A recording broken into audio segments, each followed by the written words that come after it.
নমস্কার। ডাকবাংলা.com-এর পাতায় এবারের দূরপাল্লার পর্বে আপনাদের সকলকে স্বাগত জানাই। আমার আইওয়া ভ্রমণ নিয়ে এর আগেও হয়তো বেশ কিছু অভিজ্ঞতা স্মৃতি আপনাদের সঙ্গে ভাগ করে নিয়েছি। আজ এমন একখানা স্মৃতি ভাগ করব যার কোনো তুলনা আমার কাছে নেই। 2006 সাল সেই আমার প্রথম ভারতবর্ষের বাইরে ভ্রমণ, এবং প্রথমটি সর্বাধিক দূরে গিয়ে পড়ল উত্তর আমেরিকা বা মার্কিন যুক্তরাষ্ট্র বলাই ভালো। আইওয়া রাইটার্স প্রোগ্রাম IWP, যেটি পৃথিবী বিখ্যাত। সেখানে এর আগে শঙ্খ ঘোষ, সুনীল গঙ্গোপাধ্যায়, জয় গোস্বামীর মতো নক্ষত্ররা গিয়েছেন। সেইখানে আমারও ডাক পড়ল 2006 সালে। পৌঁছলাম, কিন্তু মন খারাপ নিয়ে পৌঁছলাম। 2005 সালে আমি আর দুর্বা বিয়ে করেছি। আমাদের সংসার সাজিয়ে গুছিয়ে চলতে শুরু করেছি একে অপরের হাত ধরে। তক্ষুনি 4-5 মাসের জন্য বাইরে যাবার মন আমার ছিল না। আর আমি বরাবরই খুব ঘরকুনো ছিলাম। এই ঘরের বাইরে পাড়া, পাড়ার বাইরে শহরটুকু, সেটাই আমাকে আনন্দে বাঁচিয়ে রাখত। অত দূরে গিয়ে কিছুতেই আমার রাইটার্স প্রোগ্রামে মন বসছিল না। এক তো আমি মুখচোরা মানুষ। 25টি দেশ থেকে 25 জন লেখক, কবি, সাহিত্যিক, প্রাবন্ধিক, ঔপন্যাসিক, নাট্যকার এসেছেন। তারা খুব মিশুকে, কিন্তু আমি তো ততটা নই। তাই অর্ধেকের বেশি সময় আমাদের যে ঘর দেওয়া হয়েছিল প্রত্যেককে এক একটা করে, আমি সেই ঘরেই মুখ লুকিয়ে বসে থাকতাম। তার চাইতেও বড় কথা হলো, আমি দক্ষিণ কলকাতায় বেড়ে ওঠা একটি ছেলে। সে সময় ছেলেই ছিলাম, আজ থেকে 20 বছর আগের কথা বলছি। তো আমার চারপাশে সারাক্ষণ কোলাহল, জনমানব, ভিড়, বাজার, যানজট, এইসব দেখেই আমি অভ্যস্ত, এবং এইসবই আমায় বাঁচিয়ে রাখে। আইওয়া সম্ভবত আমেরিকার অন্যতম নির্জন একটি জায়গা। আমাদের রাখা হয়েছিল বিশ্ববিদ্যালয় চত্বরের মধ্যে, ইউনিভার্সিটি ক্যাম্পাসে। সেখানে তবু ছাত্রছাত্রীদের আনাগোনা, হাঁটা চলা, কথা বলা ইত্যাদি আছে। কিন্তু একটু বেরোলেই ভারী নির্জন একটা শহর, তার বাইরে দিগন্ত পর্যন্ত বিস্তৃত একের পর এক ভুট্টা ক্ষেত। আইওয়া দুটোই কারণে আমেরিকা জুড়ে বিখ্যাত। এক, তার মেধা, তার বিশ্ববিদ্যালয়; দুই হলো তার ভুট্টা।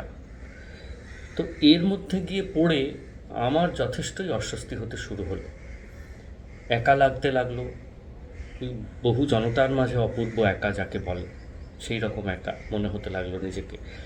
আর দেশ ছেড়ে, শহর ছেড়ে, পাড়া ছেড়ে, বাড়ি ছেড়ে, কাছের মানুষজনদের ছেড়ে অত দূরে গিয়ে পড়ে আমার মনটা খুশি হওয়ার বদলে একটু নিভে নিভেই গেল। কেবল মনে হচ্ছিল কখন শেষ হবে, কতদিনে 4 মাস 5 মাস পূর্বে আর আমি দেশে ফিরব। এই সময় একটা খবর আমাকে বেশ চমকে দিল। আমাকে ম্যানহাটন শহর থেকে যোগাযোগ করলেন কাজল এবং মৌসুমী। সেই তাঁদের সঙ্গে প্রথম আলাপ। তারপর তাঁরা দীর্ঘসূত্রী বন্ধুতে পরিণত হয়েছেন। তারা আমার মেইল আইডি কোথাও থেকে একটা পেয়ে যোগাযোগ করলেন যে, তুমি আইওয়ায় আছো বলে শুনছি, সুনীল গঙ্গোপাধ্যায় এবং স্বাতী গঙ্গোপাধ্যায় মার্কিন যুক্তরাষ্ট্রে আসছেন, এবং তোমার খুব কাছাকাছি আরবানা শ্যাম্পেইনে সেখানে সুনীল গঙ্গোপাধ্যায়ের অনুষ্ঠান আছে। তো তিনিও চেয়েছেন এবং আমরাও চাই যে তুমি যদি কদিনের ছুটি মঞ্জুর করে আরবানা শ্যাম্পেনে এসে উপস্থিত হতে পারো, তাহলে আমাদের সঙ্গেও আলাপ হয় এবং সুনীলদার সাথীদের সঙ্গেও কয়েকটা দিন কাটাতে পারো। তো এই খবর তো আমার কাছে তখন হাতে চাঁদ পাওয়ার মতো। সুনীলদার সঙ্গে, সাথীদের সঙ্গে প্রতি রোববারের আড্ডা, তারও তো অভাব বোধ করছি আইওয়ায় বসে। রোববারগুলো হলেই মনে হয় এই সময় আমরা ম্যান্ডেভিল গার্ডেন্সে সুনীলদার সাথীদের বাড়িতে থাকতাম। তো আমি সঙ্গে সঙ্গে রাজি হলাম। একটা চিঠি লিখলাম কর্তৃপক্ষকে। তারাও 4-5 দিনের ছুটি আমাকে মঞ্জুর করলেন, কারণ সুনীল গঙ্গোপাধ্যায় তাদের কাছে অতি পরিচিত এক নাম। সুনীল গঙ্গোপাধ্যায় যখন আইওয়াতে ছিলেন তখনকার সুনীল গঙ্গোপাধ্যায়, আর পরে সুনীল গঙ্গোপাধ্যায় যখন কিংবদন্তিতে পরিণত বাংলা ভাষায় লিখে, সেই সুনীল গঙ্গোপাধ্যায়ের খবরও তাঁদের কাছে ছিল। ফলে তারা খুশি হয়ে আমাকে ছুটি মঞ্জুর করলেন। আইওয়া শহরে আমার এক বন্ধু হয়ে গিয়েছিল, বাঙালি বন্ধু, সে সেখানে গবেষণা করতো তখন, শুভাশিস। গ্রেহাউন্ড বাসের একটা টিকিট সে ব্যবস্থা করে দিল। একটা ছোট্ট সুটকেস তারই কাছ থেকে ধার করে, কারণ আমার সুটকেসগুলো তো ধাউস বিরাট, আমি কলকাতা থেকে নিয়ে গিয়েছি। একটা ছোট্ট সুটকেসে কদিনের জামা কাপড় জিনিসপত্র ঢুকিয়ে একদিন সকাল সকাল গ্রেহাউন্ড বাসে চেপে বসলাম। সেই আমার প্রথম গ্রেহাউন্ড বাসেও চাপা, যে গ্রেহাউন্ড গোটা আমেরিকা চষে বেড়ায়। তো কিছুক্ষণের সফরে গিয়ে নামলাম আরবানা শ্যাম্পেইনে। বাস টার্মিনাসে ঢুকে দেখি স্বাতীদি এবং সুনীলদা দুজনে হাসি মুখে বসে আছেন এবং তাদের দুপাশে দুই উজ্জ্বল তরুণ তরুণী। বুঝে নিতে অসুবিধে হলো না, এরাই মৌসুমি আর কাজল। আমার যেটা অবাক লাগলো, আমরা নিজেরাও করতাম কিনা জানি না, বা অন্য কোনো ক্ষেত্রের কোনো নক্ষত্র হলে তারা ওই বাস টার্মিনাসে একজন তরুণ কবির জন্য অপেক্ষা করতেন কিনা আমি জানি না।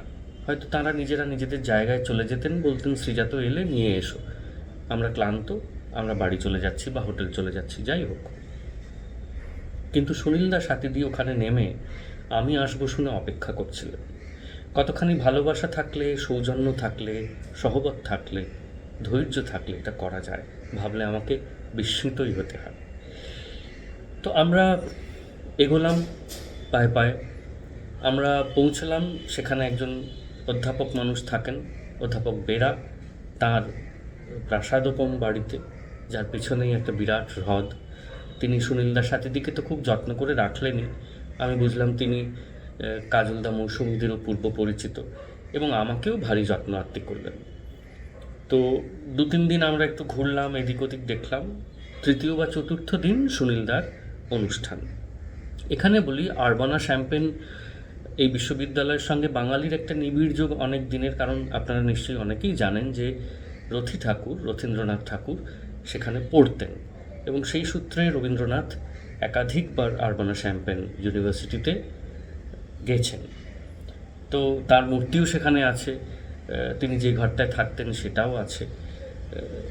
তো সব মিলিয়ে একটা রোমাঞ্চ, একটা শিহরণও জাগছিল যে এত দূরেও রবীন্দ্রনাথের পায়ের ছাপ কিন্তু পড়েছে।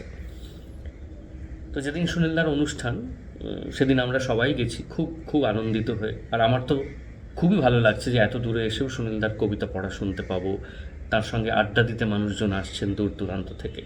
এইখানে একটা কথা বলে রাখি, কারণ এই ঘটনার মূল সূত্র এই কথাতেই। তার কিছুদিন আগে এই খবরটা জানা গিয়েছে যে লিখিত শব্দের সংখ্যায় সুনীলদা রবীন্দ্রনাথ ঠাকুরকে ছাড়িয়ে গেছেন। তো সেটা তো নেহাত কম কথা নয়। রবীন্দ্রনাথ কত কত লিখেছেন, তাকে লিখিত শব্দের সংখ্যাতে ছাপিয়ে যাওয়াও একটা বিরাট মাইল ফলক বইটি। তো বাঙালি হিসেবে আমাদের খুব গর্ব হচ্ছিল যে একজন আমাদের চেনা একজন শিল্পী, একজন লেখক, একজন কিংবদন্তি, তিনিও এত পরিমাণ লিখেছেন এবং রবীন্দ্রনাথের চেয়ে অনেক কম বয়সেই তাকে লিখিত শব্দের সংখ্যায় ছাপিয়ে গেছেন। সেই নিয়ে তখনকার টেলিভিশনগুলো সুনীল গঙ্গোপাধ্যায়কে ইন্টারভিউ করেছে, সেসবও আমরা দেখেছি। তো এই খবরটা তখন হাওয়ায় বেশ ভাসছে। তো সেদিন অনুষ্ঠান চমৎকার হলো। সুনীলদা বেশ কিছু কবিতা পড়লেন, অনেক কথা বললেন, আমরা সবাই মুগ্ধ হয়ে শুনলাম।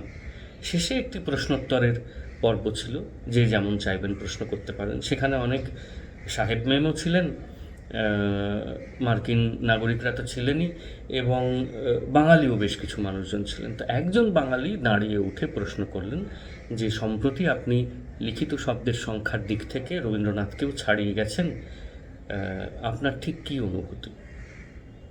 সুনীলদা ঠিক এক মুহূর্ত সময় নিয়ে একটু হেসে বললেন, তাও তো সন্ধেবেলাগুলো লিখিনি। সত্যি আমরা যারা সুনীলদাকে দেখেছি উনি সকালবেলা উঠে কাগজ টাগজ পড়ে জলখাবার সেরে সকাল 9টা থেকে দুপুর 1টা পর্যন্ত টানা লেখার ঘরে কাটাতেন। কিন্তু সন্ধেবেলাগুলো ওকে খুবই ব্যস্ত থাকতে হতো, হয় কোনো সভা, কোনো সমিতি, কোনো বৈঠক, বা বাড়িতে লোকজন, বা কোনো আড্ডা, কোনো অনুষ্ঠান।